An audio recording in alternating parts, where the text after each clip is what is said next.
Joe Biden gave his final address as President of the United States from the Oval Office today, where he thanked the American people for giving him the opportunity to be Commander-in-Chief.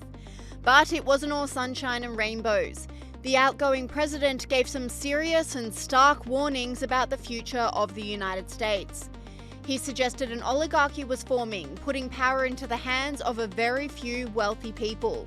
That's why my farewell address tonight, I want to warn the country of some things that give me great concern. And this is a dangerous that's a dangerous concentration of power in the hands of a very few ultra-wealthy people.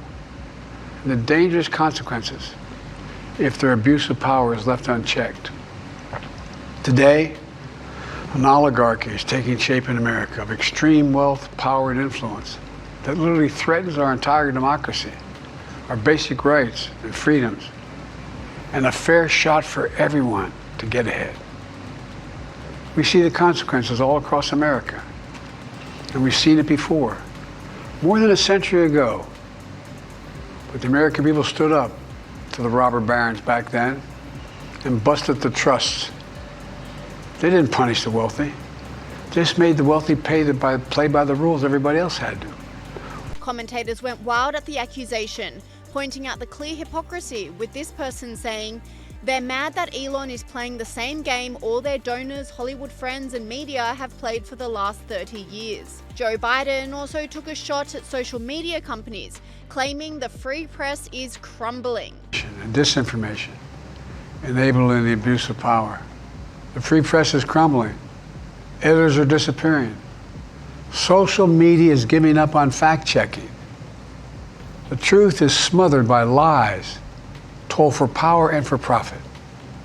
We must hold the social platforms accountable to protect our children, our families, and our very democracy from the abuse of power.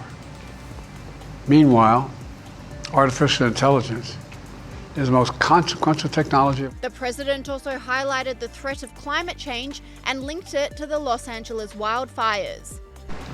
So much is at stake.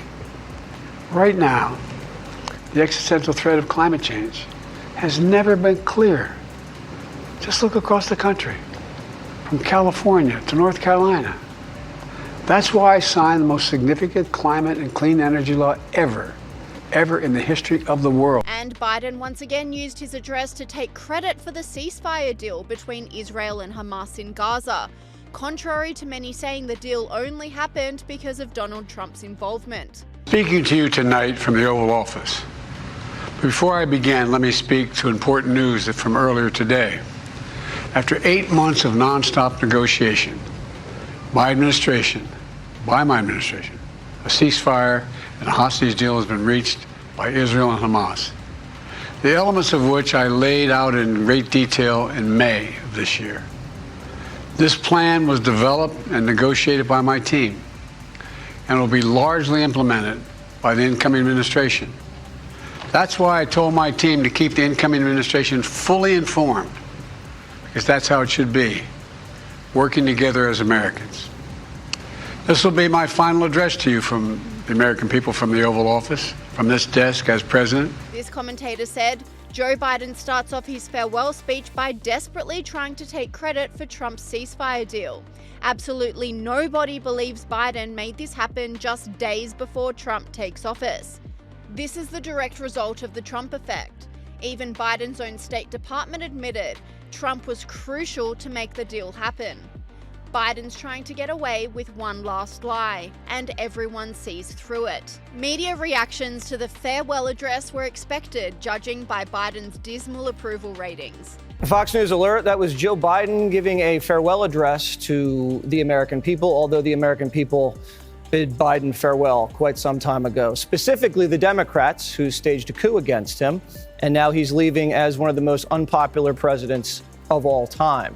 The party is completely shut out of power, and there is a lot of bad blood